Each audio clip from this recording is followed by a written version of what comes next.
Greg, welcome to the show. It's a pleasure to be here, Brad. You speak a lot about human design. When I first heard about it from you, it was a new concept to me, and I don't think most people are familiar with it. What is human design? So, it's funny because this is a question that I think about a lot to myself because the answer is changing all the time. So if I had to put it, what I'm feeling today in this moment is it's a technology that really allows us to see our blind spots and understand, how we can navigate this experience to the fullest with, I always think of effortless ease, where astrology is seen as the roadmap to life. It can be a little bit dense with the information. It's very, very helpful and very powerful. But where I've found intuitively, human design is the vehicle that we use to get through life. Once you understand how the car drives, you can get places without a roadmap, but you can't really get anywhere without a car. So that's kind of a very simple boiled down way of saying it, for people who may resonate with one more than the other. They both, there's astrology is in human design, which is really awesome. So on a more technical aspect, human design encompasses the I Ching, the Jewish Kabbalah, quantum physics, the Hindu chakra system, and Western astrology. So that's already so much to choose from, which, again, boiling it down, it's really just understanding energies. So the same way astrology tells you you were born at this time, this was the energy that you were coming into at that time, onto Earth. So human design is really getting into, again, I'm still learning too. I will be learning for as long as I'm on this earth because it's just so much information. But the best part is you can't wrap your head around it. So the whole point, the whole reason human design was brought to us as a channel was to get out of our minds, get back into our bodies, because the bodies hold the key. That's our vehicle, that's our car, that's our vessel. Every ancient philosophy and every ancient mystery school, they all point to your sacred temple. So that's why cleansing and detoxing and all these different movements and embodiment practices, that's why they've always been all the rage. But now with social media, it's like, that's really, I feel personally, that's what's helped me tremendously, is the practicality, being in the body. So that's what human design has done for me, because thinking about traumas and experiences. So all of that's going to come up and naturally as you're going through the human design journey, because that's really what it is. As life is a journey, this is just, you're experimenting. I can tell myself or anyone else, this is what this gate means, right? There's 64 gates, there's 64 archetypal energies. Even just, you can talk for days about one. So that's like, to wrap your head around it, it's not possible. But that's the dance, is you can sit and contemplate with it, but ultimately it all comes back to, your strategy and authority. So, without I'm doing my best to keep the train of thought flowing, where I'm not getting too specific on any one thing, because that's, again, it's really easy to do. But ultimately, I think that as we go along as people, as consciousness evolves, this is what we resonate with. Because a perfect example is, well, one, everything is a reflection of where we're at as a people, as an individual collective. So naturally, most people aren't going to resonate with something like this because it's not in their level of awareness, which is totally fine, because everyone starts somewhere. You're always building on something. So there's no good or bad. It's not to say, oh, they're less evolved or whatever, because that would defeat the purpose of the whole journey. So as we go along, as people learn,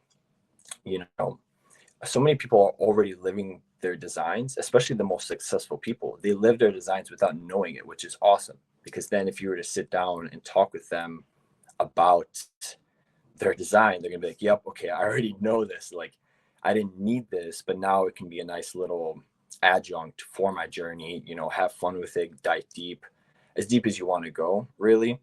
But yeah, ultimately, knowing your strategy or knowing your type, knowing your profile is nice. It just gives you awareness of, you would never put a person in a box and say, because you're X, Y, and Z, you're always going to, no, that's the whole fun of it, is it's so dynamic. And even, I've met people who are my exact same profile, my same type, like very, very, very similar charts.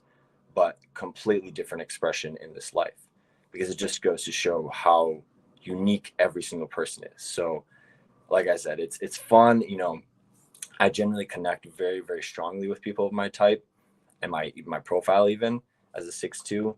So, you know, just to kind of go in a little bit about that we're really seen as the role models. So we have this wisdom, we don't know where it comes from, you know, and people ask you, how do you know? It's like, that's the whole point. I don't know how I know, I just know. Because when I speak, it's not me speaking, it's, you know, spirit speaking through us. So that's really what I find the most fascinating about all of it is the more you get out of your mind, the more you're a witness. You know, the awareness is the name of the game for everything in life, especially human design. You're aware of your profiles, your conscious and unconscious sides, these gates. So then when you're in a situation where you still have to do the work, you still have to be aware in the moment when things come up, but you know, even in retrospect and reflecting back, when you make that connection, it's very, very powerful. Mm.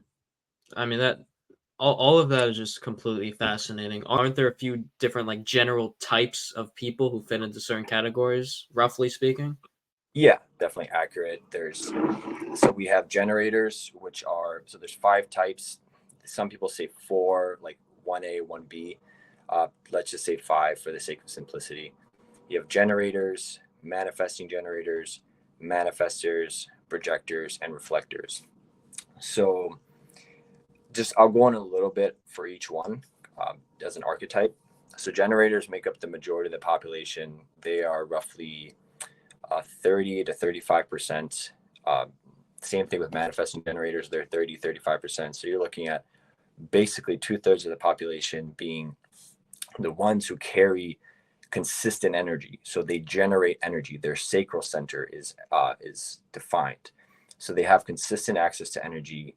You know, we're seen as the builders, the creators.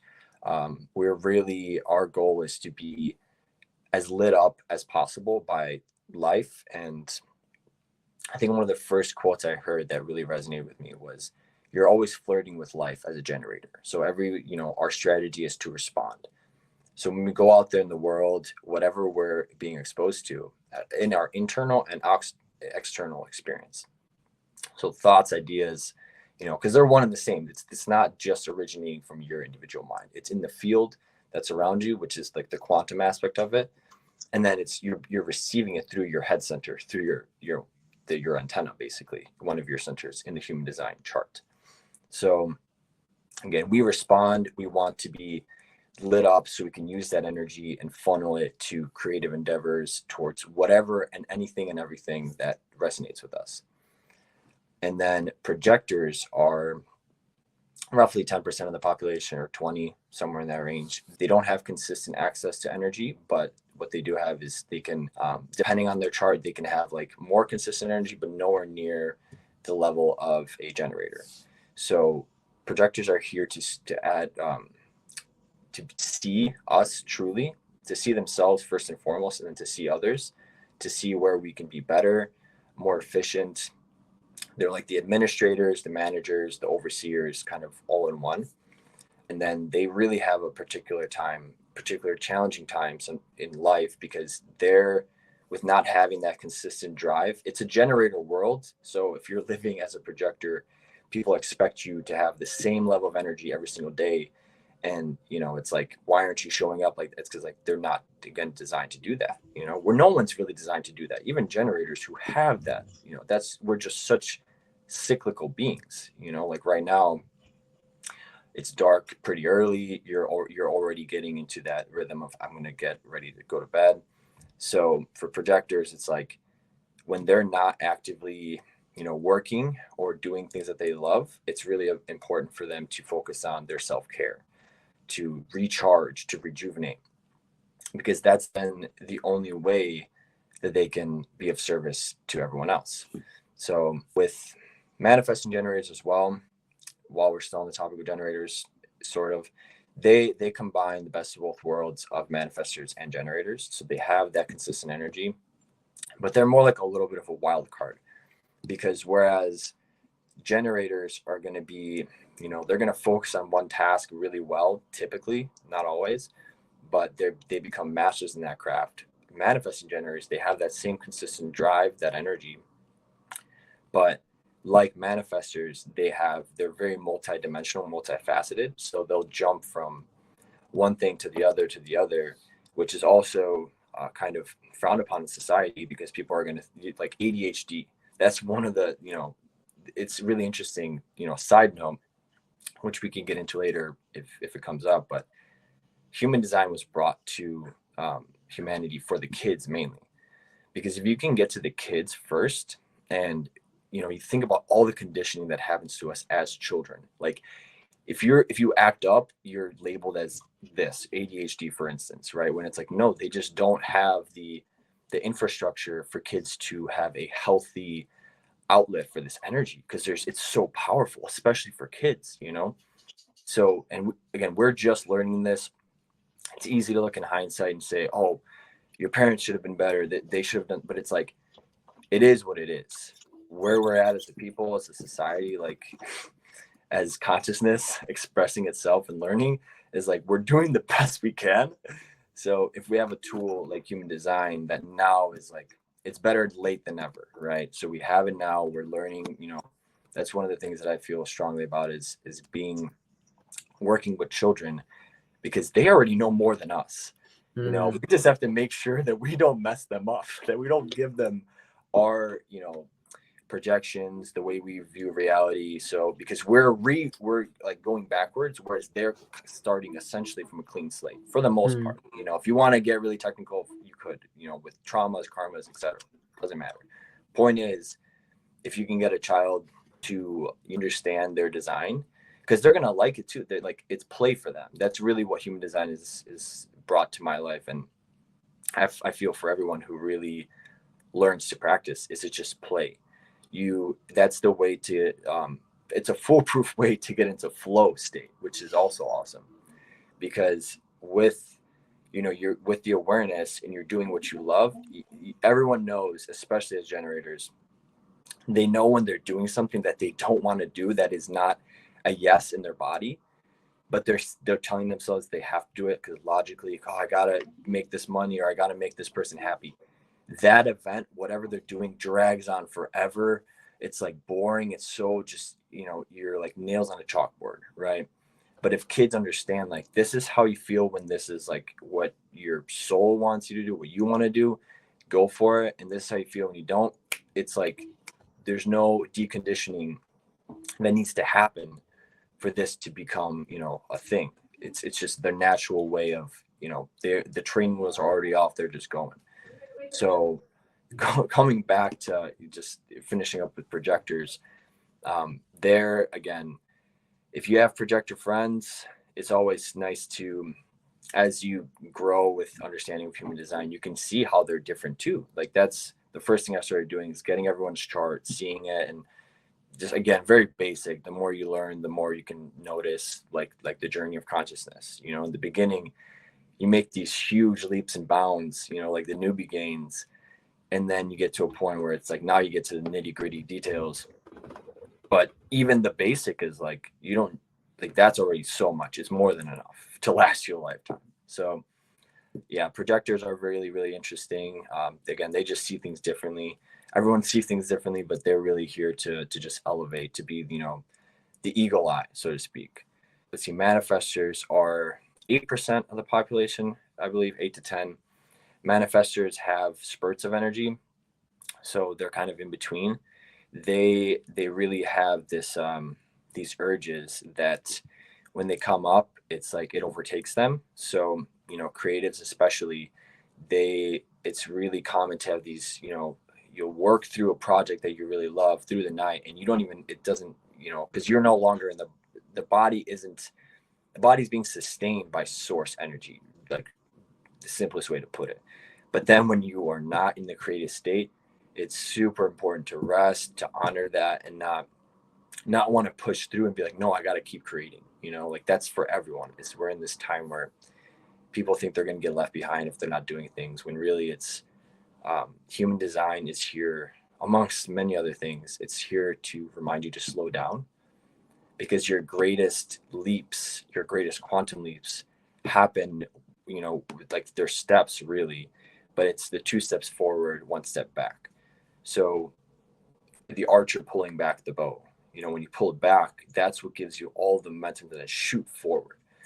So honoring that, whatever type you are, regardless, just knowing that there's a fine line between rest and being lazy versus rest and being lazy. So, to each their own, they'll figure that out. But it's like, I think you can do with a little bit more rest in today's society, especially with everything that's going on, than trying to force it. So lastly, we'll have reflectors, which I'm sure I've met them. I didn't know, I wasn't aware of it at the time. But reflectors are the rarest type. They're 1% of the population, and that means that none of their centers are defined. So basically, to put context to this, I mentioned the generators have the defined sacral center, which is like the engine, the consistent energy. So that's what makes them generators. And then projectors don't have that, but they have the definition is different. They'll have the centers above, pretty much everything else, defined or undefined, other than the sacral, and then no motor center to the throat, which details. Reflectors don't have any centers, so that means that they are completely open to the environment.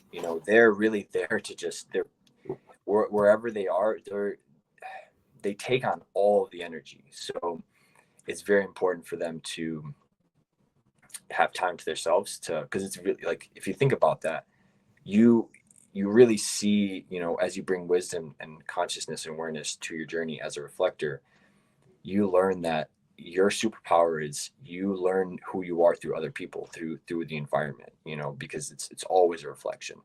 So even their strategy is, you wait a lunar cycle to make a decision, because you're open. Every single day is a different, we're going through constantly going through different gates, and so with the astrological implications and the gates in human design. So some days you might feel like a generator based on the way your chart's being activated. Some days you might feel like a projector, etc. So by going through the full lunar cycle, you'll know where you stand with, the big decisions in your life. Obviously, everything else doesn't really apply to that. But nonetheless, these people, reflectors, when you're in an environment, they will read the energy like nobody's business immediately. So truth be told, I myself, as well as many others that are getting into human design or practicing, that it's a gift to meet a reflector, because they're so rare and unique. Perspective is like, I would love to just sit down and talk to one of them. I'm sure I will at some point when that arises. But I don't have that experiential experience and wisdom from interacting with them, at least not knowing that they're, because everyone we have the traits of all the types. That's kind of, in the beginning, I was like, oh, I'm a reflector for sure, because I felt like I was always taking all, but that's true for all of us. Human beings are sponges. So it's something to be aware of, and I look forward to when I do have more to speak. But I don't want to say words that don't have meaning, because I can tell you what I learned in the course, and it's like, but it's like, yeah, they're kind of, they're out there, and I know that they're very special, because I know how I feel with the open centers that I have in my chart, which is just 2 of them. So again, if you look up your chart at some point, the centers that you have each stand for specific themes. If they're undefined, that means you're receiving input from the environment. Whereas if they are defined, you carry that energy, so you show up with that energy to wherever you are. So, as having 7 of 9 centers, for example, people will feel my presence very differently than a reflector. A reflector is literally just open, so open. So you can perceive them as vulnerable or weak, a lot of different things, but everything is backwards in this world. So yeah, a lot can be said, but I'll leave it. I'll keep it at that.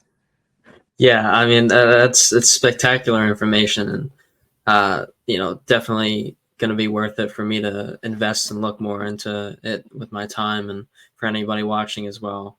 I have the chart pulled up on my screen. I'm looking at a lot of information. I see something that says type, authority, profile. If I read any of that to you, is that anything of value that we could deconstruct or no? Yeah, I mean, listen, you can pick anything and we'll find value. It's like the same way you can look at, a penny in a different angle and it's going to be different, or whatever you look at from a different lens. So yeah, like you said, Okay. you can pick something, just throw a dart and we'll see where it goes. Okay. Yeah. So we don't have to spend too much time on it and deconstruct, my whole thing. But like, all right. So for anybody who wants to look up their own chart, the first tab that you'll see on the right, it says type. Greg, mine says projector dash the seer, SEER. Okay. So with like what I mentioned with projectors, you guys don't have the consistent energy. However, what's cool is, like manifestors, when you're doing what you love, you feel that it's more of I don't want to speak for you, but you do feel like you have energy. I'm not a generator. I can't go about, no, it's just, you have to be mindful and aware of that you are more subject to these highs and lows where you feel very amplified, especially being in the presence of a generator, or even this conversation can be, like energizing to you to a certain degree. Another perfect example is, if you have a partner and you're sleeping with them in the same bed, it's nice to even not sleep with them a few times a week to recharge your own energy, because you're going to be feeding off of them even while you're sleeping. So, and also, again, you said seer, right? So you're really here to, again, direct us. When I was a kid, I always wanted to be told what to do because that was always easier for me. And then now I understand why, because I have that energy. I'm just like, let me at them. Let me like do this thing because I'm so good at the doing. Whereas the projectors are better at the seeing. And that's, again, it doesn't mean that I can't see and it doesn't mean you can't do. It's just, we have these, you're picking a video game character and you can't have perfect max attributes for everything. It's like we have certain abilities that we are naturally gifted at. So the sooner we can hone in on those, then the sooner the fun begins, because it's like, I can attest to it when when I'm honoring my design. It's like I'm on a rocket ship, man. I'm flying through, momentum's there, conversations are happening, opportunities, however big or small, it doesn't matter, because it's like I'm drawing life to me. I'm responding to it again. Versus when I'm not doing that, it's almost like painful, because when you're out of flow, it's like you can't, there's the whole saying of you can't stretch a mind, or a mind that's been stretched can't return to its previous state. So you can't go backwards in awareness of, like, once you're aware that you aren't living your design, it's like you have to keep doing that, because you can't go backwards. So is there any other questions that might arise for, from anything I've shared so far about projectors specifically for you? I would say you clarified everything pretty well. From what you preface with, I'm sure there's just a boatload of information for every single little speck of information. Then you could deconstruct that and just go into so many topics. When you were explaining I don't remember which type you were explaining, but you referred to how some of us, or most of us really, could use a bit of slowing down, and the difference between laziness and rest, right? Because I think, especially in the United States, it's, for the most part, work all the time, go accomplish this. And what you were referencing to, I felt the feeling in the past of, okay, well, if I'm not working all the time, if I'm not doing this, well, I feel like I'm falling behind. It's like other people are ahead of me and they're working harder than I am, and blah blah blah blah blah. And I mean, this something that I think about all the time is that I really gotten to the point of accepting that we're quite literally all on different journeys. And, somebody referencing it to this in terms of energy levels, some people have more of an energy or a drive to do a certain task rather than someone else. Like, someone might have a strength in playing a sport, whereas somebody else might perform a little bit more poorly in a sports setting, but in a study session or a academic realm, or just studying information, they might be better at that, right? And I think we label a lot in society, and it's like, okay, you're not working on this thing that I'm good at, well, you're just lazy. Why aren't you doing it? And, I've come to realize that we're all doing different things, and we all have our strengths, things that we're not as good at as other people. But of course, every area of life can be developed. It's just a matter of, okay, well, is that the part of your life that you want to be developed in? Because everybody has a different path. Yeah, man, there's so much there that we can go, and I love all of that. It's really, that's something that I resonate with deeply, knowing, when you know your potential and you feel like you're not, the people that are the harshest critics are the ones that have the highest potential, because you're always like nitpicking every single detail. Like, oh, I could do this better. I was thinking about that today. Like, I gave myself the gift of I walked like a mile and a half to the park, sat down at this amazing, beautiful tree, and was just staring at the sun, just sun gazing for sunset. And this thought came up of, I should be having visions. I should be like, because I read an Instagram post about ascension, and that's a whole different topic in and of itself, which I firmly believe everything we do is a path of mastery. And that's what ascension is just mastering mind, body, spirit. That's what we came here to do. I feel. So that thought came up and I just laughed. I'm like, because it's all the mind, the mind wants to, it's like, that's what we're up against. And the fact that we could have this conversation is a blessing, because we can reflect and be aware of these things. And, just because you become aware of it one time doesn't mean it's going to go away forever, but it's every single time, depending on how deeply rooted this belief is, every single time you talk about it, you become aware of it without attached to it, it's dissolving away. So I really feel, you're doing amazing, man. Like, I think it's awesome. You want to do something, like even the fact that, podcasts, everyone and their mother, let's say, has a podcast, but I think the way you do things, and, again, especially for you as a projector, is taking your time, because you get ahead by being behind. It's all paradox. You really, especially for you guys, because you're, again, the archer pulling back his bow, your strategy is to be invited. While you're not being invited, you're honing the things that speak to you mostly, your trade. And then you're invited when people see that and they call you out and say, hey, I want what you're good at. We all have that gift. So the same way you did with me, you're like, oh, I human design's fascinating. You invited me, like, funny enough, but I responded mainly. And also, it's the same principle. So knowing, and every day coming that awareness of, I think of the saying of, even if today you got up out of bed, that was enough.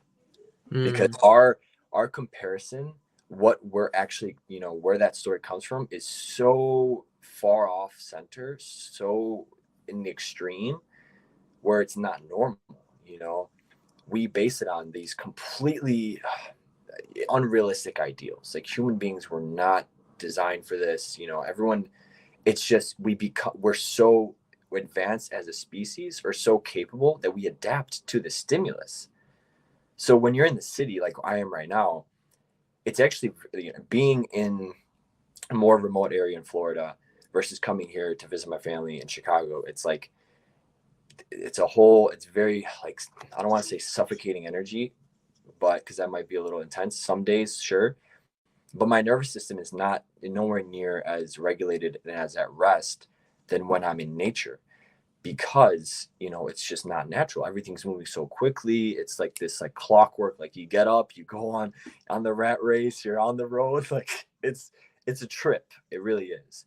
So all you can do, mainly what I do, is I laugh when those thoughts come up, because I realize, early 20s, middle 20s, late 20s, doesn't matter, early 30s, 50s, whatever, you're already, like, doing the work. You're right, right where you need to be always. You only think because someone else at some point put that thought, or you were influenced by that way of thinking, that you're not, doing enough, right? Yeah. Yeah, that's a really good point. And, I made a short little video the other day of how we always have this urge that we need to do more, but sometimes you're just not going to feel like it that day. You're not going to have the energy, and you might have 10 things you want to do, And if you don't get those 10 things done, you might not feel good enough. And I felt that way for a long time. Okay, if I don't get everything done today, I'm not sufficient. I'm not good enough, right? And there's going to be days where you don't get those 10 things done. You might not get 5 things done. You might not get anything done that day. And I think that's okay sometimes, right? It's like, so sometimes that just happens. You just don't have the energy. And we have this idea in the United States, or just the Western culture, I guess you could say, of productivity is just work and something that's making you money. Whereas I've started to believe and come to realize that that's not really true. My friend came to me. He knows I run a podcast. He knows I talk about productivity and we talk about self improvement, all that good stuff, right? And he said to me, he said, Brad, do you think sitting outside and doing nothing is productive? And I took 2 seconds and I said, yes. No, I think it is, or I believe it is, right? And most of us would say, you know, well, no. I mean, like, yeah, sometimes I feel like I need to sit outside, or no, I don't ever sit outside. That's not productive. There's no point in doing that. But I think sitting outside, even if no thoughts come to you and you're just experiencing this present moment, that can be labeled as productive. And also, what usually happens is when you're sitting outside is you have some thoughts come to you and you're thinking about your life and you're thinking, okay, this is where I'm headed. All right, what's there some changes I can make? All right, what's going good right now? Maybe you feel some appreciation for where you are in life. Everyone has different thoughts when they're sitting outside on their porch or something, right? But the point is, most people would say that that isn't productive. It's a waste of your time. You might as well just work, just look at making more money. And all that is well and good. But this just goes back to, if your entire goal in life is just to make money, you'll never be fulfilled. What is a number? Or, it's money can help you buy experiences and afford a lot of things and travel, right? But money is essential to live in society. So you need it to survive, of course. If you neglect every other part of your life, and if you neglect yourself and you just get so buried in work and never giving yourself any free time, that's how burnout occurs and that's how people get miserable. I mean, how many people who are millionaires do you hear that take their own lives? I mean, that they're just, as sad as it is, they're the perfect example of how money does not necessarily grant you happiness or contentness with your life. Absolutely. And that's what we came here to learn, amongst all the other aspects of this experience, is our relationship to money, because that's really what I feel business is your relationship to money, how your nervous system can handle energy, because there's, we're constantly receiving things. It's just, I naturally retreat to the yin, so everything we're talking about, that productivity, that's the yang, the masculine, the drive, that energy. And you need to give yourself structuring more yin, as all of us as a whole, and honoring that, because it used to be that way. Because the yin is the void. So out of the void is what, like you mentioned, you're out there in nature. You allow the thoughts to kind of wash away, that are from today, from last week, from last year, from who knows how long. You actually give yourself the space, the void, for that to be flushed down, and then for new ideas to flow in, and then not judging them. Because what I found is, we have all the answers we could ever need. Like, we are always tapped in. We don't have to think our way to success or business, whatever. It's like, we have our journey that we, in a sense, are co-creating, but it's also, in a way, written in the stars what we're here to do. It's just really getting out of our own way. So, not listening to other people. That's, I found, like, it can be really easy to have the mentality of, forget what anyone else says. But it's really just about, when you know yourself to your core, nothing anyone ever says or does, or their opinion, is ever going to affect you, because you're going to know, how do I feel in this situation. Again, human design is a perfect tool for that. It's always coming back to yourself. Whereas as a society, everything you mentioned is, we're always looking external. We're always looking at the other person. What are they doing? And then you're creating your world, your inner experience, based on the outer, which is an illusion. So you're setting yourself up for failure or disappointment, let's say. It's like this vicious cycle.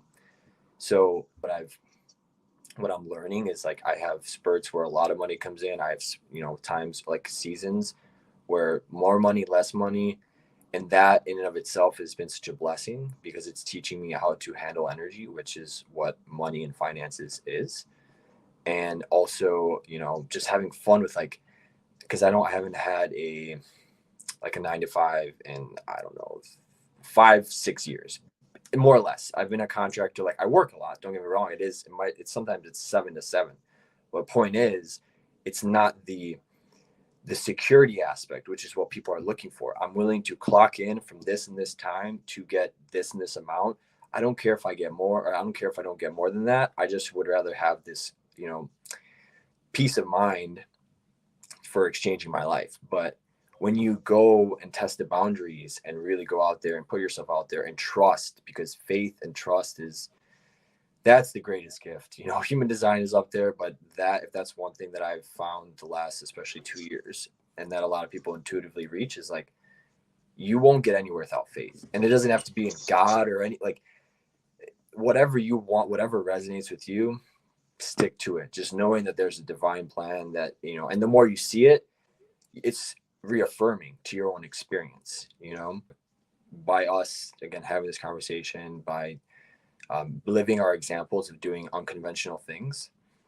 We're serving as beacons of light, of truth, of like, you can do things differently, and if you think you can't, then you're right, but it's only a thought. So that's, it's, again, so many ways to go through, but really it's like, it all comes back to you internal, right? How can I just focus the energy and intention and direct this internally to see what comes up? And then you have all the answers. You don't have to look to the experts. I realize that was a huge mind-blowing thing for me, is like, they're human too. They don't know as much as you don't.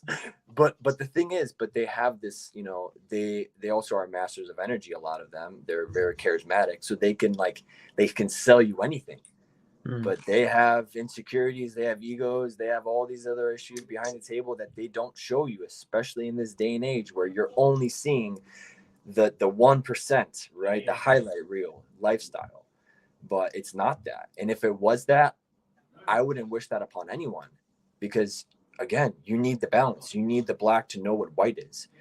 You and I and so many countless others, when we go through those, when we really look at ourselves and deconstruct these stories and aspects, we're laying such an untouchable foundation that, again, like, I can feel it now. People come at me, family especially, they're like, they tell you you're crazy, which I'm like, yes, in a way, but every genius is crazy. We're all geniuses for that matter, but every genius is crazy because they're willing to stand, like, to just hold true, because everyone's going to try to sway you one way or another. So that's what all of that is teaching us, is like, we have all this stimulation and all these examples, but it's like, okay, what is true for me in this moment? Like you said, we all have such unique journeys. Some of us need to know what destitute poverty is. Some of us have it easier in this experience where we come in and we're not really even that aware, but we have a lot of money or wealth and whatever. But then it's like, and then there's people like us, and then all different types, where I know I want wealth. I don't even want it for myself, because it's not fulfilling. I found every time I spend all this money on myself, I feel more depleted than before. So now it's like, I want to give. The biggest practice that I would recommend to anyone is give as much as you can of your time, of your energy, when it's in alignment, of course, because I can't stress that enough. But it's like crazy. I mean, all the ancient people knew gratitude, right? We all talk about it. It's like all the biohackers, yeah, be grateful. But to actually put that into practice, if you start giving freely and openly, it comes back to you tenfold. So, and then it's like, you're completely rewiring this view of money to begin with. It's like, it doesn't exist as this item that's consuming your life. It's like, oh, when it's here, I move it, I play with it, but it doesn't define me, so to speak. I've started to realize very recently how much the inner world affects the outer world. And when I change my inner world, meaning my thought processes, my feelings, my energy, all the mental processes going on within, the outside changes, and the outside meaning this outside reality that we're experiencing. And the same situation or an everyday event that just feels so much different and so much better in a specific moment because of how I am feeling within, and then that makes me view it in a different way outside. For example, I had a meeting with one of my mentors today, and I went to his studio. We had a conversation for an hour and a half. Now on my drive home, sitting at a traffic light, and I'm just looking at the cars in front of me. And I'm looking at the light, and I just have this super powerful feeling of just gratitude that I'm alive right now, and like I'm able to witness these cars in front of me, and these lights that I'm experiencing right now. And generally speaking, most people would hear me saying, they'd be like, "What are you talking about, bro? Like, it's just a traffic light. They're just cars, right?" And I have these experiences, and I see so many more synchronicities, you can label them as, in my life, of just supporting the idea of everything's happening for a purpose, and you so much of the time have control over what that purpose is and how you perceive your outer reality. And you could argue that sometimes you don't always control everything in your reality, but what you can do always 100% of the time is choose or change how you feel or view it, right? It's like anything in this outer world can be taken away from us except our mental ability to choose how we view the situation. Now we can, an event can happen and then it sparks a certain emotion in us that we don't choose, but it once we experience that emotion, and we can become aware of the emotion. Once that awareness is there, then we can begin to indulge in the thought process of, okay, well, how can I change how I feel? How can I view this in a positive light? Are there any lessons here to be learned? And you explore all these thought processes, and it's been a very beautiful journey for me so far. And gratitude aspect, like you said, everyone's always saying be grateful, be grateful. And you know only in recent times have I realized how important that is, and how much of a difference that little viewpoint has. If you can sit in whatever situation you're in, just be grateful that you're alive right now and that you're here, 90% of the time makes everything so much better. I will counter argue and say 100% of the time. But yes, 90, 100, like, absolutely, dude. It's this, the simplest things, the most powerful tools are free. And especially being in the car, that whole scenario every single day, man, I'm like, just again, because you're coming back to being a child, right? That childlike awe and wonder of just, because we take everything for granted. Yeah, this is the stoplight's going to turn red, whatever. This person's going to, you don't know anything. What's going to happen? It's always changing. So that gratitude brings you to your body. Like you said, it's just getting high off your own supply, but it's the best supply. Like, it's never ending. And it's physiologically the hormones and the chemicals the neurotransmitters that are being produced by those feelings. No drug in the world can even come close to replicating them, especially without side effects. So it's just, fake it till you make it. I don't necessarily completely resonate with that, but the message, the principle is very true. In those moments where you're really down, let's say the 10%, where like you think it won't work, but it's like anything else. It's a muscle, it's momentum. You're reminding yourself, you're returning to that state of gratitude because it's always been there. We just forgot because we just assume we know everything because we're grown-ups now. We're adults. We're in the, we know what we're doing, but we don't. It's like everyone's going fast, but they don't know where they're going. They have no clue. They're just really good at pretending. That's what I find. Like, if you ever want to have a good laugh, go to the airport, go downtown in some big city and just sit down and just observe people watching, but not with the judgmental aspect, but curiosity. So you're just like, you see just this energy of seriousness, and everyone's just like, it's going somewhere, but it's like, what are you doing? what is your purpose with why are you, I'd rather not move, right? Assess what's going on, be still, be in the yin again, in the state of receptivity.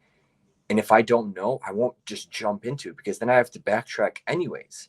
Which, funny thing is, like with manifesting generators, that's a huge point. They're really good at it, like just multitasking and jumping around and having shortcuts, but they often find themselves in the same position where like they skip a step and they have to go back anyways. So it's all welcome. It's all important for the learning journey. You want to, like everything else, you want to refine your approach and really, I think this came up earlier because you were talking about burnout, and obviously energy is always the topic of discussion, but we have, our energy is sacred. So you remind yourself that we have a finite amount of energy each day. How are we going to use that? What are we going to channel it into? Is it going to be someone else's to-do list, right? Like the 10 things you said, which we all have, especially as men who want to make it in the world, who want to be something. That's kind of what it's all tied into, is we think to be something, to be respected, to be seen, to be honored, we have to do all these things, so we're constantly like rewriting those programs. And I found, if I do one thing that I have on a to-do list, but I do it fully, and I honor that, and it's like that's my intention, then the rest of the day is beautiful, because I'm like, I did what I set out to do. I didn't do too much. Less is more. Almost always less is more, because then you can actually give, you're going from the yang dominant society to more yin, to more, whatever you do, it's going to be very well done and thorough and properly, and then you don't have to go back and fix it, and then you are giving yourself the gift of rest and honoring your energy. You're not burning out. It's like, but it takes time for some more longer than others, and it's a continual journey, because we're continually exposed to this, again, unrealistic ideal of what people think. So as we go along, and again, decondition and work through that as people, then human design is going to continue to it's growing exponentially all the time, but it's still fairly, what I thought is like common knowledge, or at least like, the circles, people, community that I've been around, like some know more than others, but yeah, as a whole, if you look at society, they're not really ready for it, which is, again, it's fine, because of where their energy's at, the way that they see the world. Like, this isn't even, it's like, I don't have time for human design. Is that going to make me money? How can I sell this? Like, Yep. It's like all these questions that it's like, who's asking? Everyone's always in their own heads, and people are worrying about what other people are doing, and it's like, oh, okay, are they doing better than me? And most of the time, you're worried about what this person is thinking about you. All right, are they judging me this? And what you don't realize is they're thinking the exact same thing about you. Oh, what if they're judging me? What? And then so you're just in this cycle of just unproductivity, uncontentness, and just worry for nobody's benefit. Nobody's benefiting from it, and everyone moving fast. I think some of us, everyone's always trying to move fast for the most part in our culture. And I think a lot of us are moving fast in the wrong direction, right? And the wrong direction isn't anything specific I can say, because everybody's on a different journey. It's like, I might be better suited to pursue this, but instead I'm going super fast in this direction. Whereas, like, if I turned around and went this way, it would be so much more better for me, for my mental health, for my outer reality, for my relationships, etc., etc. And everybody has that thing, or that career, or that business, or that job, or whatever it is, or that creative endeavor. You just need to find what it is if you don't know what it is right now. And if you do know what it is, you got to go after it. People are telling me, when I talk to people who are a little bit older, about the decisions that I'm thinking about and making, and the life path I'm on, and different decisions, people are like, well, if you don't follow your dreams, you don't try to do stuff now, as you get older, it gets harder and harder and harder. It's like, because, you could have an idea of something you really want to do, or be doing it a little bit and want to go more in depth with it, but, everybody's telling you to do something else, even though what they're saying to do isn't what's going to be fulfilling to you. It's just what they think is right. And you end up following what they say, and you neglect yourself. And then 10, 15, 20, 30, 40 years ago down the line, and you become miserable because you took a life path that everyone else wanted for you. Now they're satisfied and you're just depressed and you're just like, well, where did my life go? And that's the case of just you let somebody else or multiple people or everyone else take your power away from you. In a lot of cases, we have to, usually not consciously, we usually unconsciously consent, but we do consent to people taking our power away from us.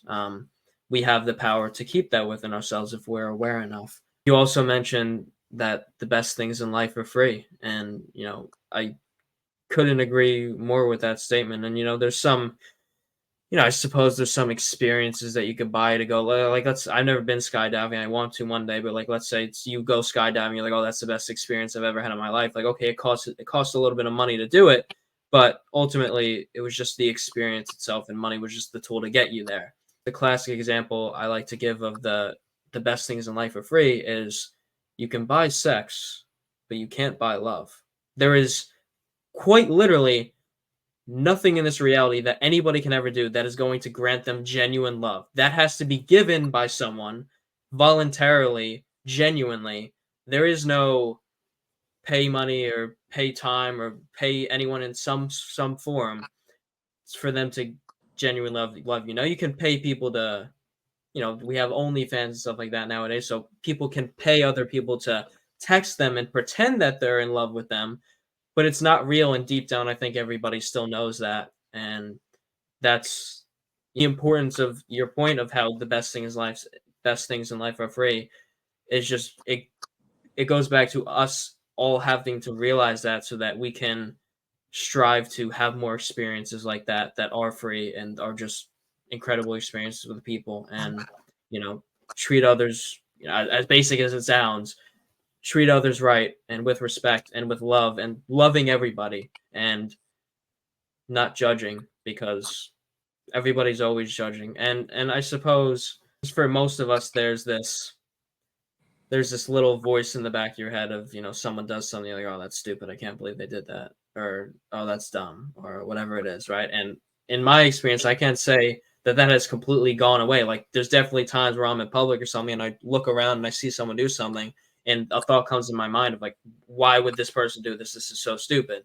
But I definitely can say that I've been able to develop to a point where I'm not judging how I used to, right? Usually it would be how, you could say most people do is you turn to your friend, or you turn to everyone, you start talking crap about the person, or you make it the whole center of the conversation. For me, if a thought like that comes up, it's like what usually happens now is the thought will come in, oh yeah, that's stupid, I can't believe they did that. And then 5 seconds later, I'll be like, wait, why am I judging them? They're in their own life. They're in their own reality. It has nothing to do with me. It's fine. Right. And so, I mean, that just goes back to, just awareness of this stuff is key to everything. Mm-hmm. It's the ever expanding game because, the judgment that's what your mind does so well. That's what it's designed to do. Your liver filters, purifies your blood, your lungs, assimilate air, etc. Your mind is always like just that's what it does. It wants to critique, categorize, analyze, organize, etc. It's completely the key, which you also shared, is the coherence between your mind and your heart. Because when those judgments arise, any thoughts that are, it's like a cold computer. There's no heart in it.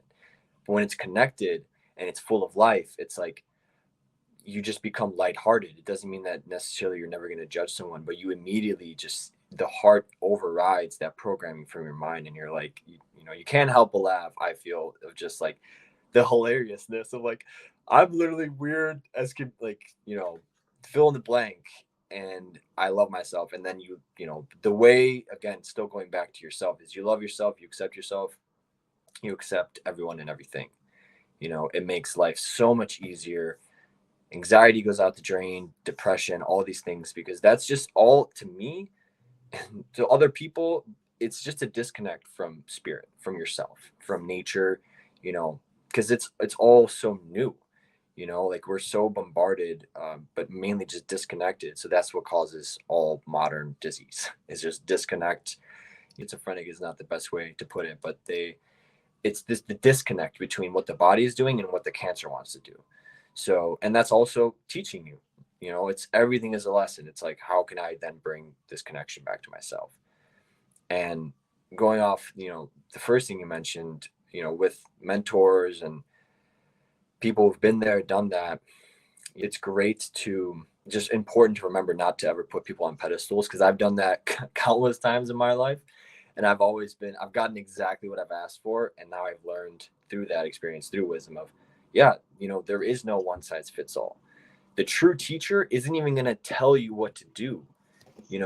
They're going to say very little. It's like, you want to have teach a man, or give a man a fish, eats for a day, teach a man a fish, eats for a lifetime. Funnest way to teach is like, I used to want to tell the people the answer and like, oh, it's this, but now it's like, how the art of how can I, facilitate this understanding and bridge this gap of whatever it is that this person that I'm trying to express to this person or convey to them, because they're giving them the opportunity for them to take back their own power, which is all we can ever do. Is you're allowing them to make the decision of like, well, whether they choose right or wrong, it doesn't matter. It doesn't exist, one, right or wrong, really. We know what, not to say like killing is obviously wrong, but we know that inherently, that we don't need to be taught that. So you're giving this power back to people, and then it's infectious, because when you're around people who are like, those are the best mentors, right? Like, I'm sure you would see the people who are very cerebral, they have all that knowledge, intellectual, and they're very, very smart. I don't really resonate with people like that anymore, because I can only listen to, I feel when somebody's speaking from their head, and it's like, I've done this. A lot of my mentors, actually, most of them, they had this, because my life has taken me a lot of different ways, all different fields. And that was like a very common theme where, they're always older than me, of course, naturally. So they come off as, I've done this 1,000 times. It's worked. It's like, this is my approach. This is my protocol or whatever. Like, it's great that it worked for you, but I had to learn that that has nothing to do with me. The way I'm going to do it. And it was like scary to me. I wanted to have the answer of, how do I do this thing? How do I be just like you? When it's like, I'm not meant to be like you. Like, everything I'm doing is completely unique in the sense that I don't know. No one has the answers for you. But when you take accountability for your life, when you take back that power, you don't give it back. You don't. You realize, like, I'd rather slip up, if that's even a thing, and then pick myself back up and then laugh about it, versus another quote that came to mind with what you were sharing is, if you're not living your dream, you're living someone else's, or you're working for someone else's, and it really is that simple, because I was doing that my whole entire life up until roughly 5-7 years ago ish.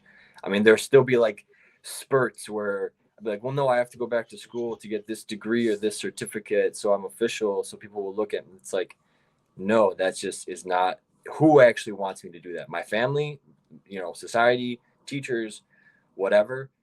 And every single time it was like, if I came back to what I felt, there was none of that. So yes, it's scary, it's unknown, but to be secure is to be dead. So the only way to be alive is to be in the unknown, to take a risk. And then the beauty of faith and trust is, you're never risking anything. It's like, you trust fall, and the universe has always got your back, always. And that, I'm still working on it.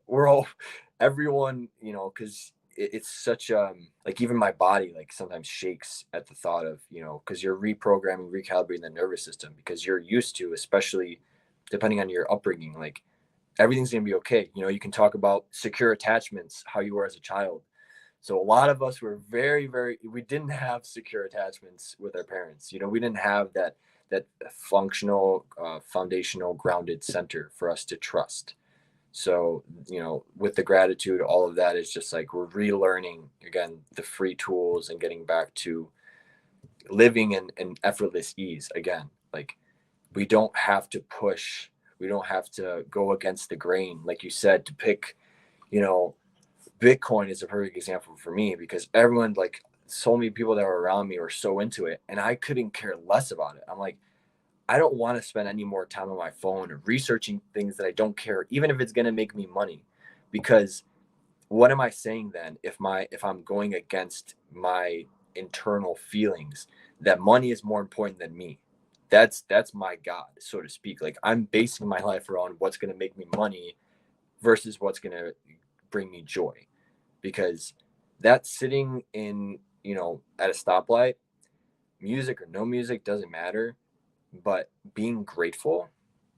I've been skydiving. I would pick that 10 times out of 10.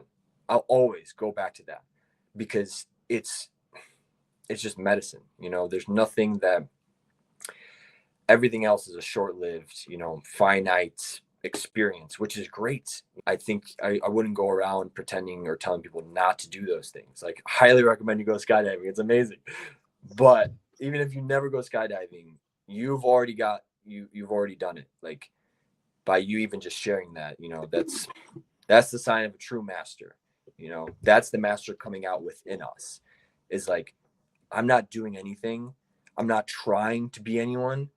I'm just in awe of this stoplight. Like, you know what I mean? And you see, that's the whole point, is can you see the beauty in everything and the simplest things? And then you're free. You don't need a huge house. You don't need a fancy car. You don't need anything. It's like, and then all the people, the funny part is, like you said, the millionaires, the billionaires would do everything to trade for that. And you can't give it to them because you have to earn it. You have to cultivate it. And like you said, money can't buy that. So here's to spending the rest of our time on this earth showing people that that's the most important thing, not the money, nothing external, because you're never going to be satisfied if you don't focus on yourself, if you don't, cultivate that gratitude, because everything stems from that.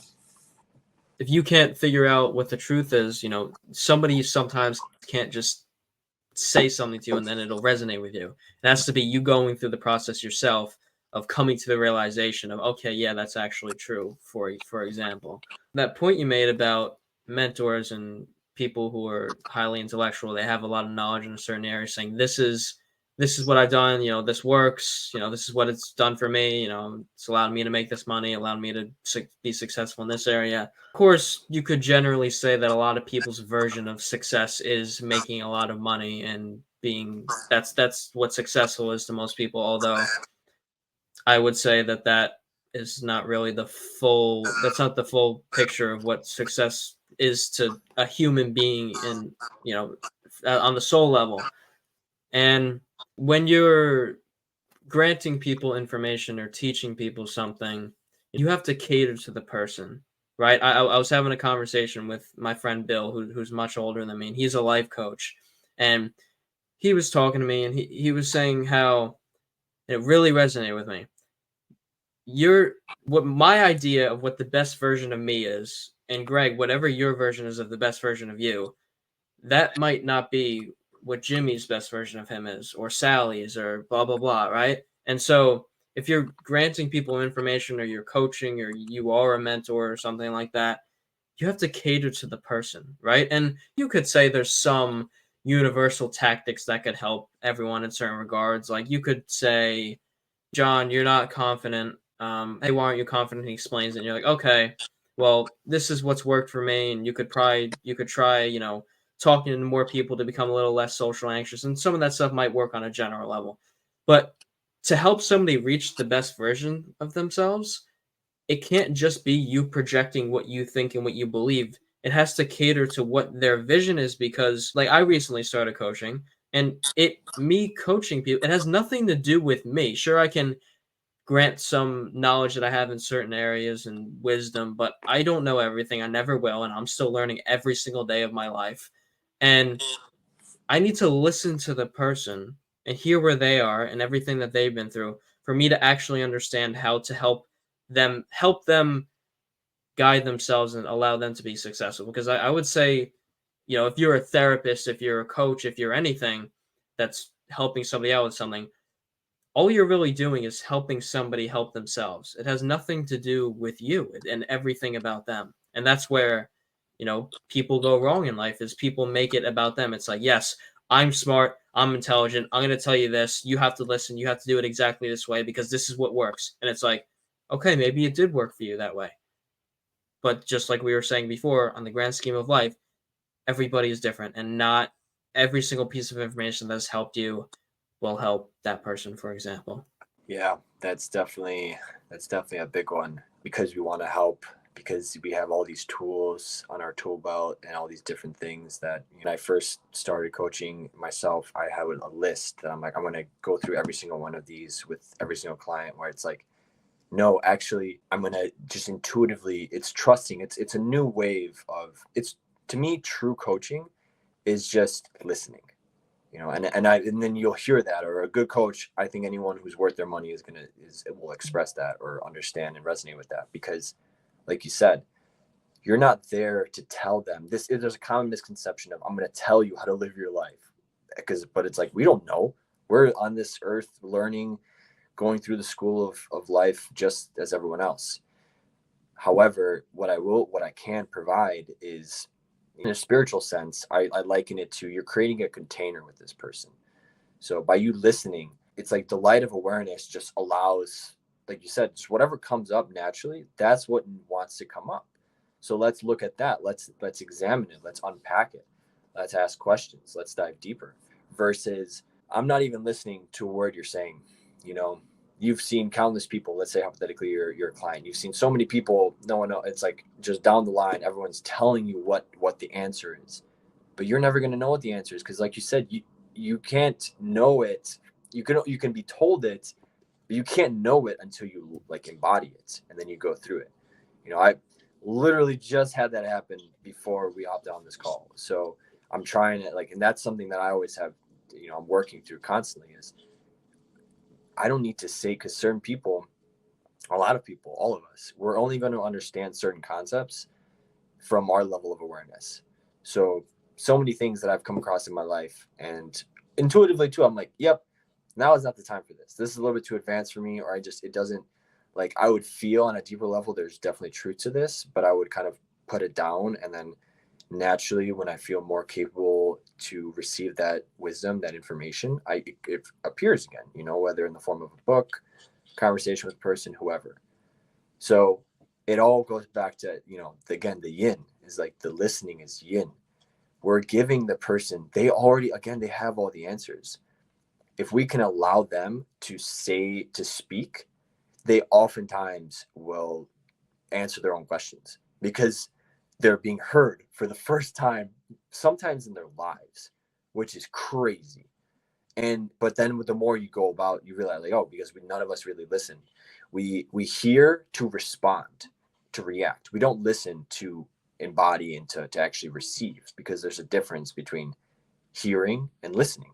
You can hear the words physiologically, physically, right? But even like, this is a perfect exercise in listening, is I'll talk for a little bit, you'll receive, and then it's like beautiful push pull, because that's how it really is designed. Sometimes if something comes up in the moment, you can jump in. It's not like that would be rude or anything, but just for the most part, that's what resonates with me is, you speak, you give the person the space, and then it's reciprocated. And then that's how that's the greatest coaching. We're always coaching each other.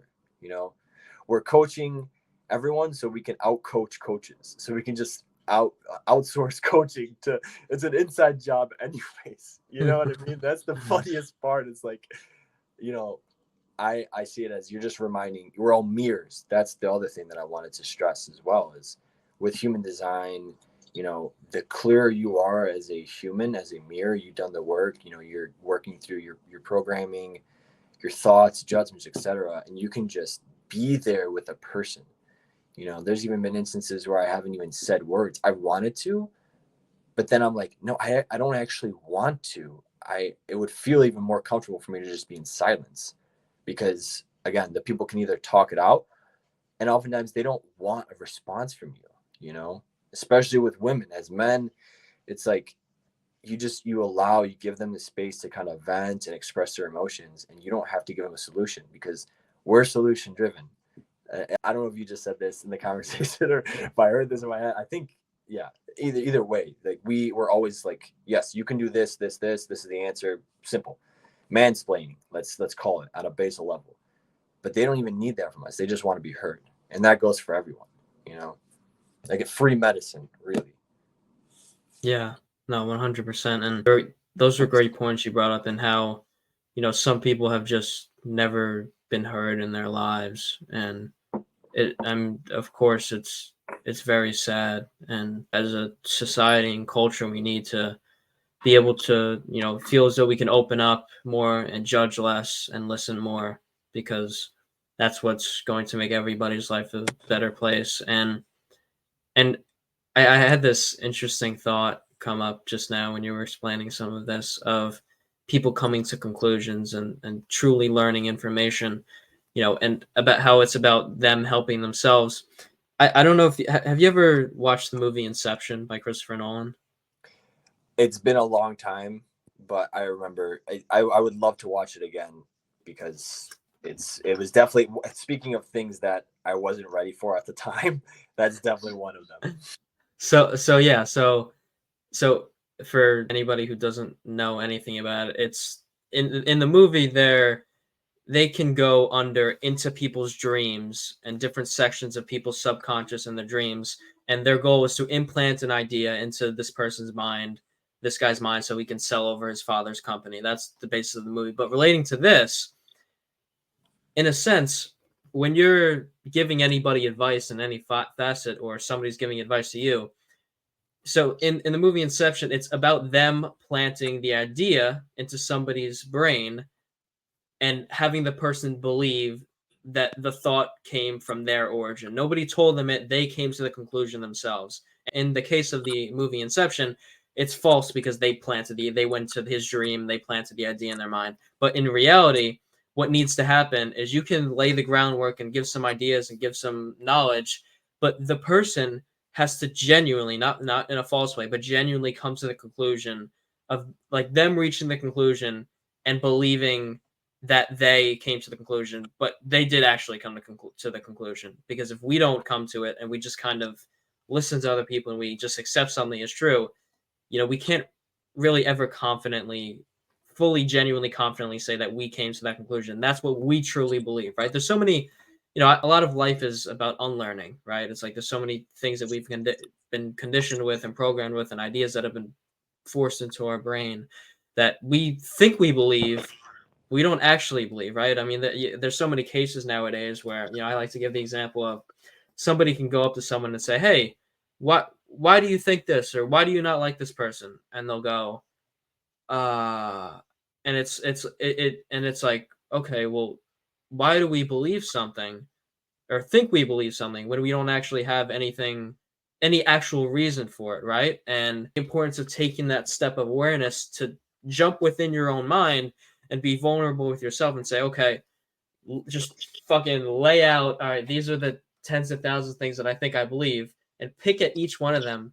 Okay, why do I believe this? Oh, there's a blank there. Like, you take away the shelf and there's just nothing there. Okay, well, then you analyze, okay, do I actually believe this?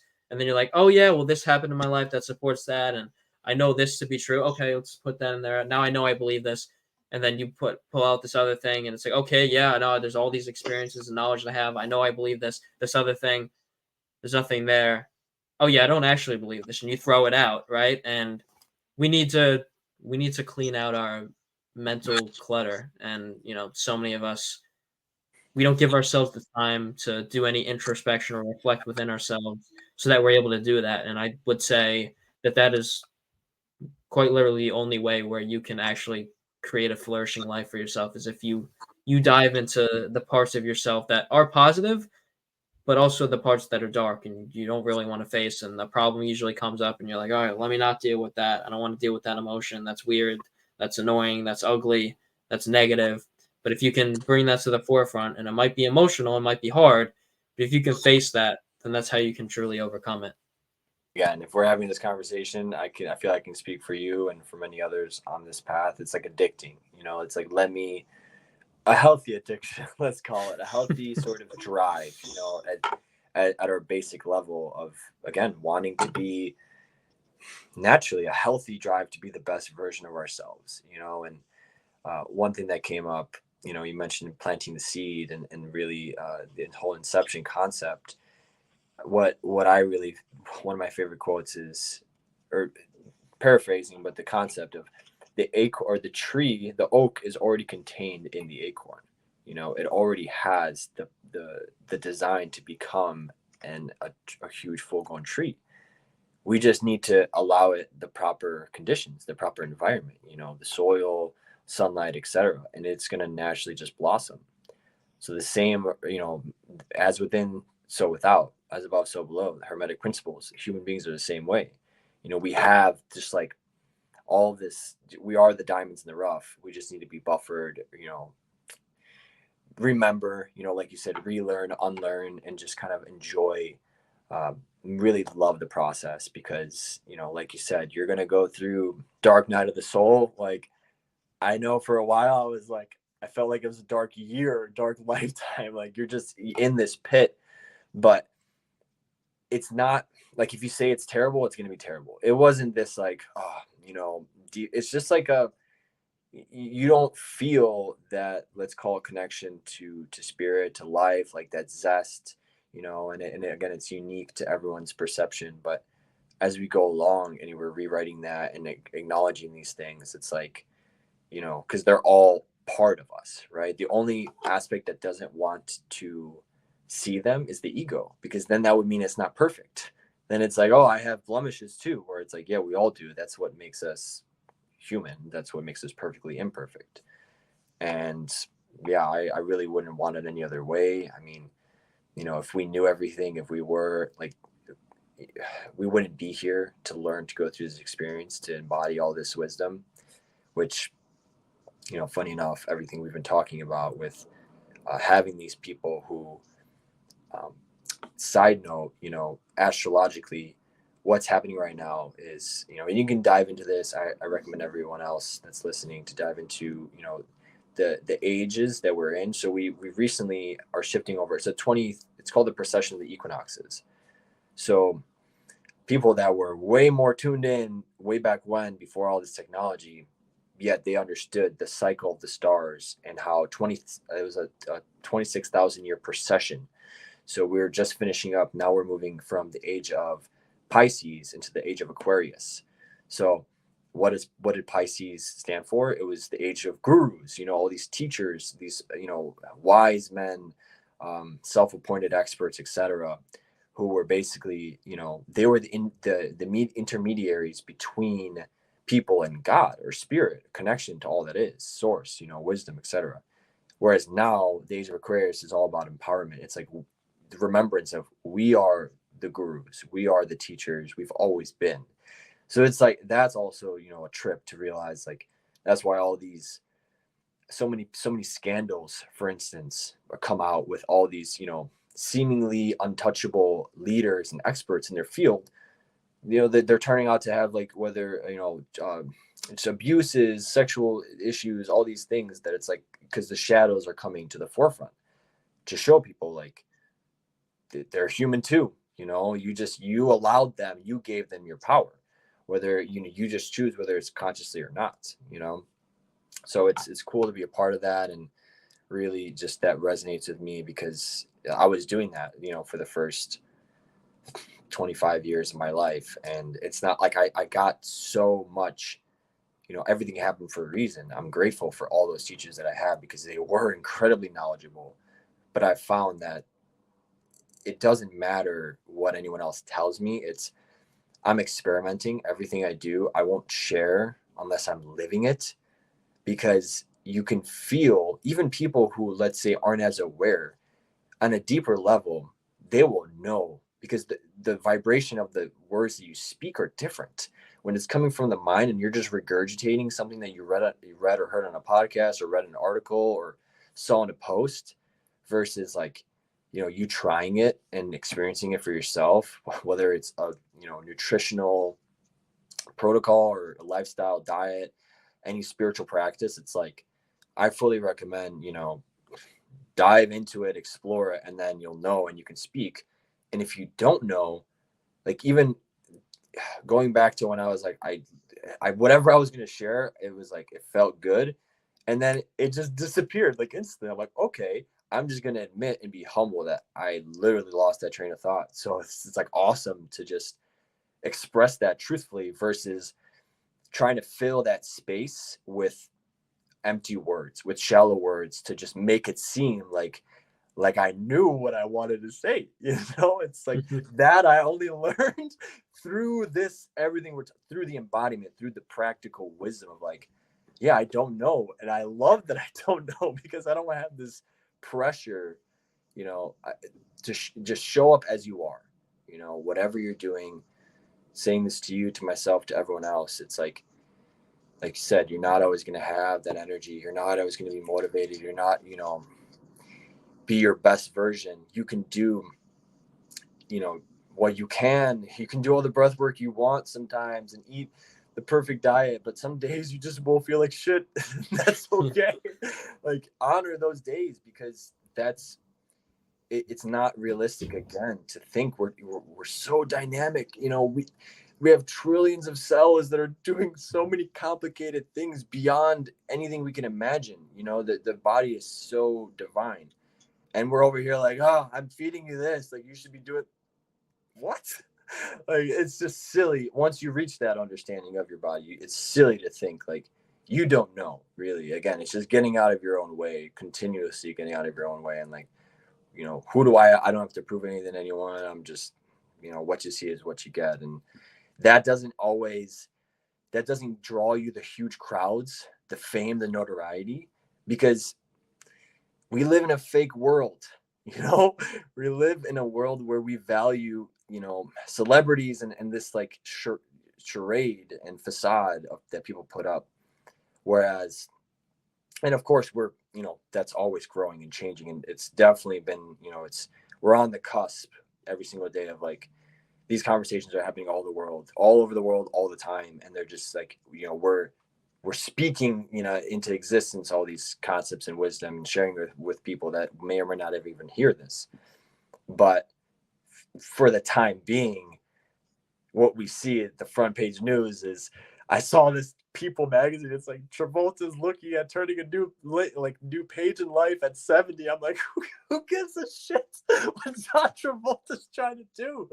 Like, but the fact that that's even being printed on valuable trees or paper or whatever, and then being put on the supermarket shelf, tells you all you need to know. Like, we're going to stay in the background. The people who are doing, let's call it doing the work for the sake of simplicity, people who want to evolve and raise their awareness.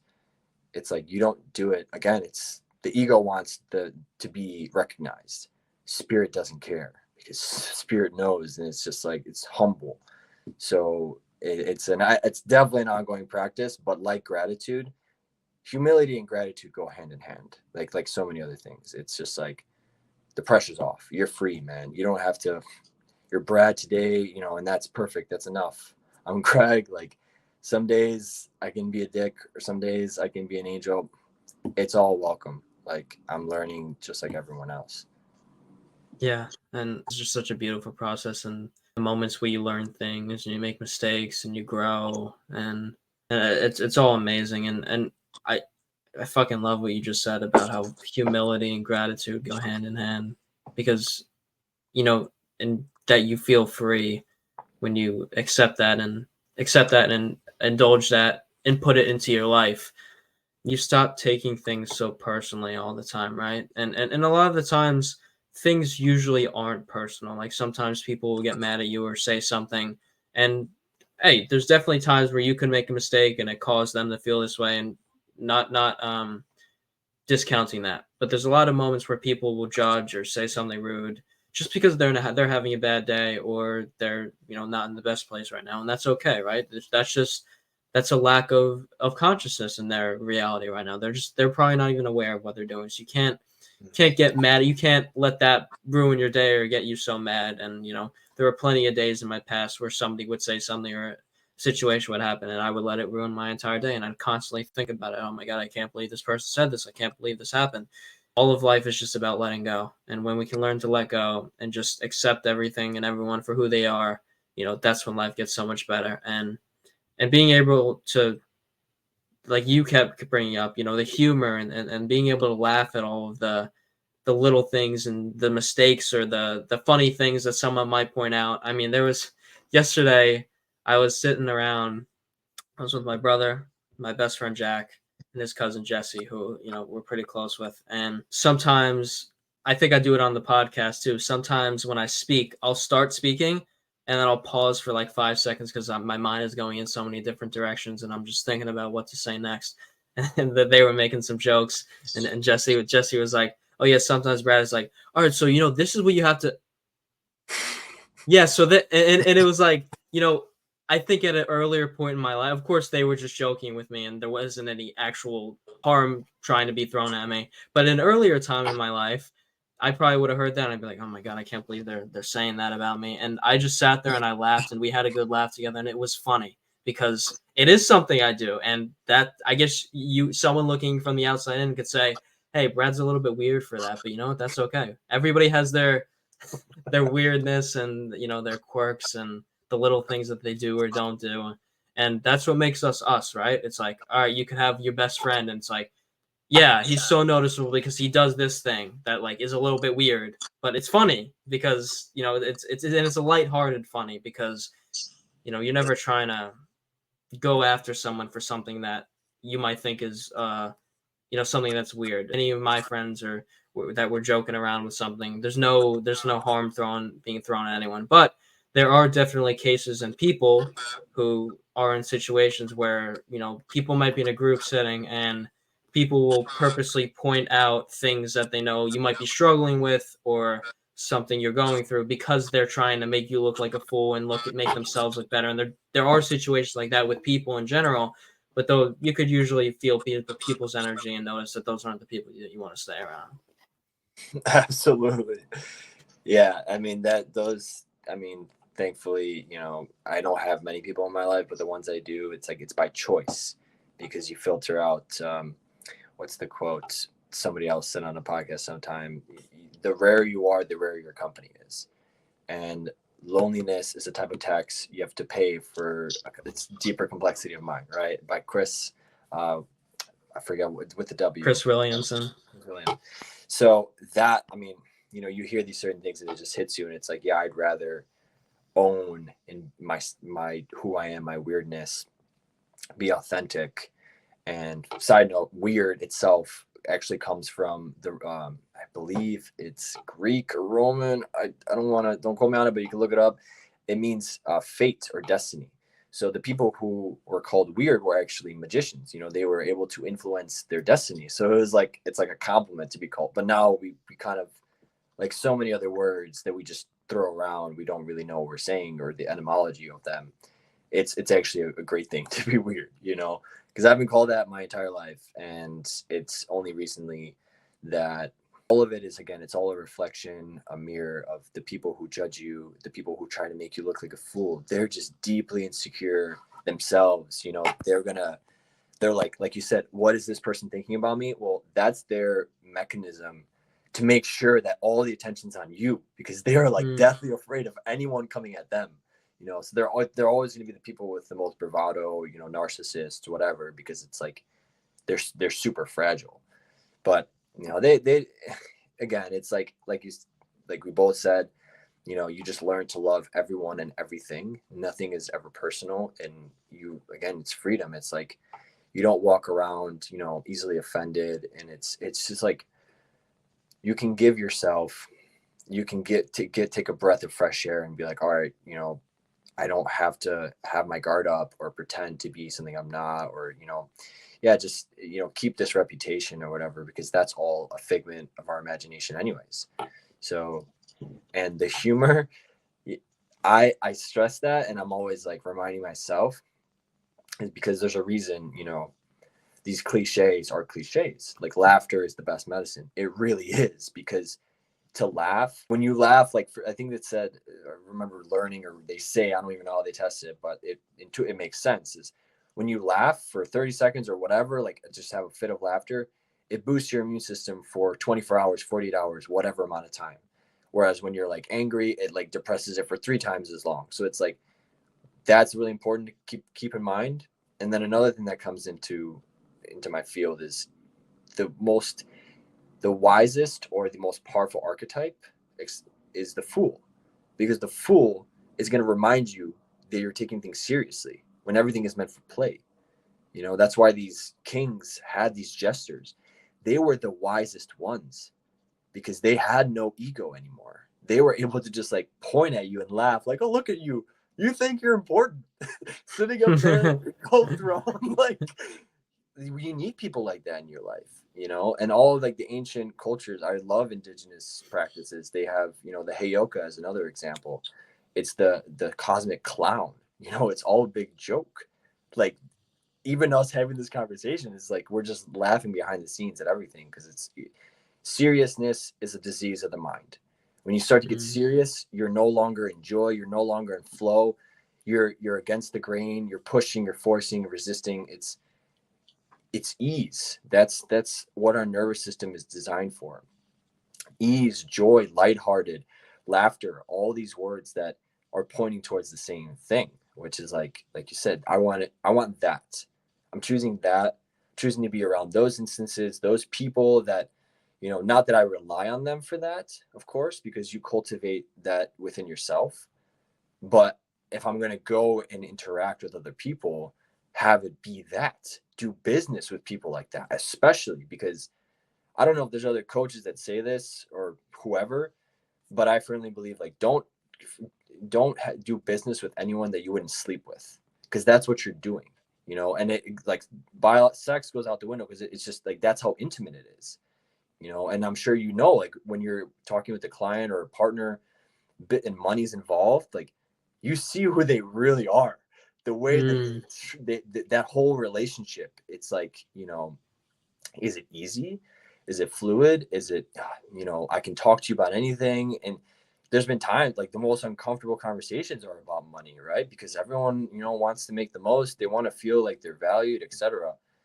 But ultimately, you know, people, it's like if I have that conversation with a person once and it doesn't necessarily go, it's not smooth, it's like, you know, I can't make them, because it's not my job or anyone's job to make them see or to, you know, feel differently about money or whatever. It's just, but what I choose to do and what I can control is I just don't, you know, engage in business transactions or relationships with these people, because again, energy is sacred. Like if I say no to you, I'm giving space for a yes for someone else to come in that's more in alignment, because it's, you know, spirit, give me this or something better, this or something better. And we deserve that, you know. It's not about like, because it's not greed. It's like, I just know my worth, my self-esteem, that I'm not going to settle for how many instances, you know, you and everyone else can think of, especially as they get into, you know, working with clients or whatever field. Like every field is dealing with people.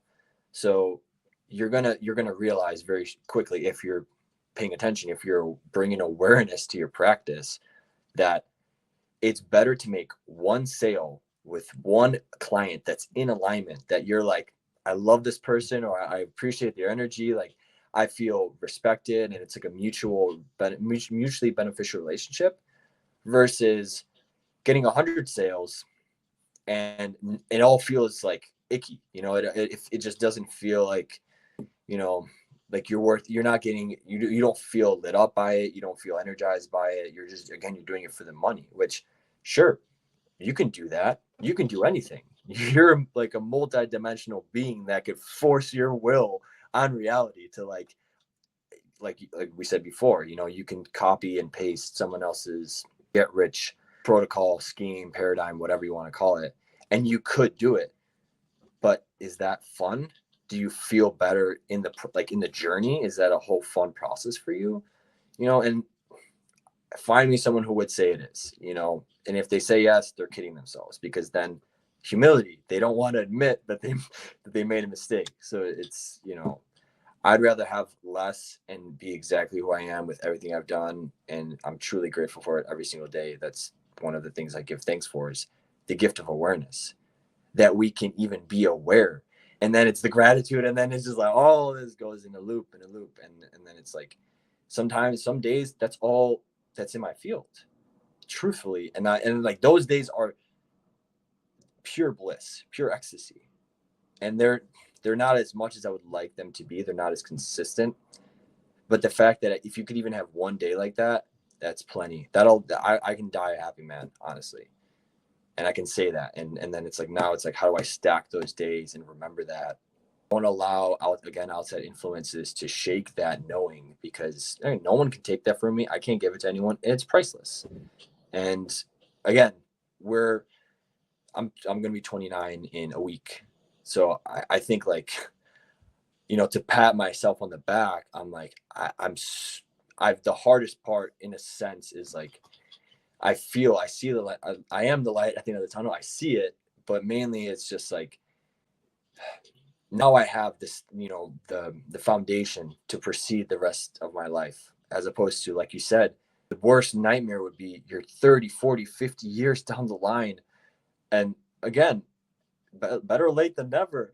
But if I'm already here, if you're here, if so many millions of people, I know a kid who's, him too, Rue. I mean, he's 19, and I think, like, he's already, like, he understands, he's with it, and it's just these kids. Now, I'm not going to call him a kid, but we're all kids, right? Just the younger generations that are coming in.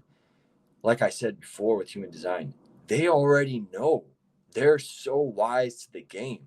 We just got to get out of their way. We just got to love and support them, and create the environment where they can just grow without then having to relearn anything, or decondition or let go of traumas, etc. Like, just you wait, you, me, everyone, like, as that becomes more and more the reality of, like, people are just, man, I mean, it's crazy to think about, but that's a whole different conversation for another time. I love everything you just said, and yeah, we're all deep down children at heart, and we need to reignite that spirit within ourselves, and that goofiness aspect and the weirdness. It's a blessing to be able to capture that, because so many of us aren't able to do that, and as a result, we get so serious and we can't have fun anymore, and we can't enjoy this moment. And honestly, it's only something that recently came to me at the time of us recording this, probably around somewhere within the last 6 to 9 months. I started to realize the importance of, being a little bit more outgoing and goofy, and joking around and just having fun. And I mean, before that, like when I first got into the whole self-development and making my life a better place, it absolutely did that. But I got so, I guess, stoic, you could say, that I was just like, all right, I just have to do this, and if I don't get this done, I'm not going to be good enough, and I need to work all the time and do this and this, and it's like, where's the fun in that, right? And I honestly, I credit my last relationship partner to allowing me to rediscover that within myself, because she would be, pretty goofy a decent amount of the time. And, at the beginning of our relationship, I would genuinely annoy me a little bit because I was so serious. And then, towards the end of our relationship, we were sitting down and I told her, I'm like, you taught me to be more goofy. And it's like, I'm super grateful for that experience, because, you know, sometimes you have to be, you could say, serious in getting certain tasks done, but being goofy in the sense of this grand scheme of life thing of like, all right, nobody really has it figured out. We're all just kind of we're all trying to move throughout life and figure out what's right for us, and have good experiences and be disciplined and just live a good life, whatever that means for you. And to your point, being goofy and weird is one of the best ways to do that. It's been one of the hardest things for me, man.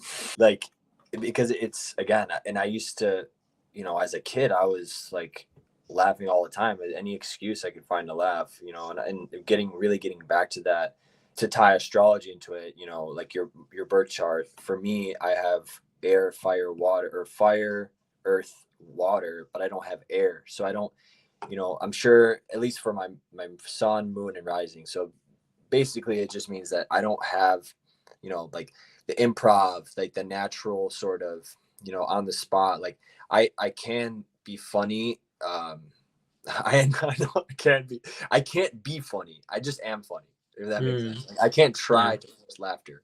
So if I'm put on the spot, that's like the biggest, you know, some people it's like public speaking, which equally is like similar to air because the speaking and etc. But the laughter of just like being playful, you know, I remember doing this this tantric workshop, you know, in Miami like months ago, and it was like improv kind of stuff. And I was like, I went, and I remember it was like, you know, I got through it and it wasn't bad or anything, but like that, I was like a nervous wreck. I'm like, I don't want to do this in front of strangers. It's like 15 people, but it felt like a million, you know? So, but now as I go along, it's like, that is the true, again, a true sign of a master is like, because you have no ego. You're never going to be offended if you're a goofball. If you fall, like go to a crowded mall, bust your shit in front of everyone. See how, you know, where you're at with that and how you feel. And I've yet to do that. So I'm not going to speak on that experience, but I definitely, perhaps one day. And I do, you know, I did actually trip and fall like on my ass 2 days ago. And no part of me was embarrassed. So I'll say that. And it was completely on the spot, organically. Like I busted my shit and I laughed. I was okay. And like they laughed and I'm like, okay. I just like sat down. Whereas like, why be embarrassed? What a waste of energy, you know? But why even focus on that? Whereas like, it's literally happened to everyone. And then if it hasn't, it will. And or like you're missing out because like when you're falling backwards, that's one of the best sensations ever because you're like, you don't know what's going to happen. You know what I mean? But another thing that I think is really, really important to touch on with the romantic partners and, you know, my girlfriend, I really had one serious relationship in my life. And that was to this day, I'm still, you know, extracting nuggets of wisdom, and I will be for the rest of my life because life is a spiral. You know, you come back to these things that you thought you knew, and you're peeling back the layers of the onion. And women as a whole, as the feminine aspect of duality, that's what they're here to do. You know, the best partner, the best girlfriend, boyfriend, etc., but especially the best girlfriend in this case, is she's going to pull that out of you because men are naturally more egoic, more in their minds, more serious, more whereas women they come from the womb, you know, they're like, that's why they're so emotional. That's why we'll never understand them because we're not meant to, you know, we're meant to hold space for them, to be present with them, and then in return they feel supported and safe, so then they can kind of like, you know, nagging. Why do you think nagging is a thing? Because women are seeing all this shit that guys are doing and they're just trying to make them better. They're just trying to show you your blind spots. But when it's done with, you know, to put very bluntly, just like, or it's done very bluntly, it's not done with refinement, it's not done with love, you know, it's really, it turns into like a fight, right? Like, because people don't know what's actually happening on a deeper level. So that's what I'm also still getting from my past relationship of almost 5 years of like a lot of arguments, you know, but about that, it's like, I'll give her this. She never lost faith and never stopped. Like, I wouldn't be here, you know, who I am today. Most likely, you know, it's easy to say what if, but I really feel, you know, there's a reason why I was with her for that amount of time. And it's because she cracked open all these different, who I thought I was a straight up fuckboy. You know, I came to college, I was like, Laxboro, I wanted like, and now I think back, I'm like, wow, that is a whole different like lifetime, you know, because so many countless things have shifted, and this person was, you know, willing to like call me out on my shit. That's really what it is. So the best people, you know, whether they're your girlfriend or just your circle, is going to be able to, with love, but firmly call you out on your shit, tell you where, you know, hold you to a high standard, of course, and which you're already, you know, even where we met in the mastermind group, like being around men who, yeah, we all want the same thing. We just want to be better. We want to be supported, and being authentic, you know, it's not popular. The truth ain't always pretty, but it's the most powerful medicine, just being authentically you, being weird, and like, yeah. Fuck everything. Everything in life. Every little thing is a huge journey, and just everything falls into place. And it's always important to, when you look back at your past, to look at it in the aspect of learning information, learning from your mistakes, taking those golden nuggets, because you could easily look back and just be like, fuck, I can't believe that happened. Now my life sucks, this and that, blah, blah, blah. But no, just look, all right, whatever the past is, it's happened. You're here right now. You cannot change anything from that moment. But you can absolutely look back at it and extract the valuable lessons to be learned, and then apply that to your present moment, which will then make your future a better time, which the future doesn't ever exist. When the future comes, it will be now. And so you'll make your later now, if that makes sense, a better now. Talking about time, as you know, it's funny because I have this where it's always a reminder: a copper coil in a circle, because that's what time is. It's circular, right? You're, again, the words, like, I don't even have the words right now because it's like you said, it makes sense because we understand it intuitively, knowing, but then I'm sure as I continue to grow, as you grow, we're gonna like know it even deeper, because there's moments when I'm still, actually only when I'm still, because you can't have a timeless experience. Obviously, that's the whole point of being present, is you transcend time. And then the deeper you go into that, whatever your form, of meditation is, whatever, for me, it's literally just, I don't sit down. Like, sitting down, I do it very rarely, but it feels forced to me. My meditation is my life, everything I do. So when I have those moments of stillness, I go to the park. It's like, without trying, of course, because you can't force that, but things will come up where it's like I feel my existence, across the board simultaneously in different lives, let's say. But it's not like, even that doesn't do it justice. It's just a feeling of like peeling back the onion, the trip of like, wow, time doesn't exist. There's the multidimensionality, which science is proving, and so much more to discover in that regard. But really just seeing how, from whatever you understand out of that and feel to be true for you, it's really just such a blessing. Yeah, everything in life continues to be exciting every day. I know it is for you too. Greg, I really appreciate you coming on to the show today. It's been a fucking blast. Yeah. I mean, I knew it was gonna be. I didn't have any, just because, like, you kind of, I wouldn't say yes if I didn't feel like it was gonna be a good time. Mm-hmm. So I'm glad we had the time to. I know we were scheduled and everything. So it's truly. I mean, this is what I live for, man. Just to shoot the shit. When you're with people again who hear you and listen to you, and they're putting in their own insights, it's like you said, when you see the past, you could always learn from it. You're always learning from everything, from other people, what they have to share, and it's like just eating that up. So it's always a pleasure to be around like-minded individuals. Yeah, I feel the same way. I absolutely love it. Where can people check out your socials, all that good stuff? So for now, they can find me on my Instagram. I just mainly use Instagram. So I'm Embodied Soul, and that's EMBODIED_SOL. So this was like when I was getting in the coaching game. Funny little story. I thought, I was like, oh, trying to find a name that I thought would be like catchy, or give me a niche or whatever. And then one day I'm like, no, I'm actually not even gonna try. And then whatever comes up, that's what it's gonna be. Because I already kind of had like, something with light, something with embodiment, the quantum or whatever. Like, maybe I was gonna include my last name, but then it just hit me like embodied soul. That's like what we're all doing, is where our DNA is light. We're embodying that light. So SOL, also SOUL. Anyways, I was like, oh, that's awesome. Like, that's, it's going to stick for now, or maybe it does or doesn't down the line. Who knows? But that's where you can find me for now. If I do anything, that's going to be my, main mode of website, whatever. And for now, it's really just posting about human design, posting about things that are interesting, and really stirring the pot, I guess you could say, of, just reminding people that there's so much more, like this conversation points to.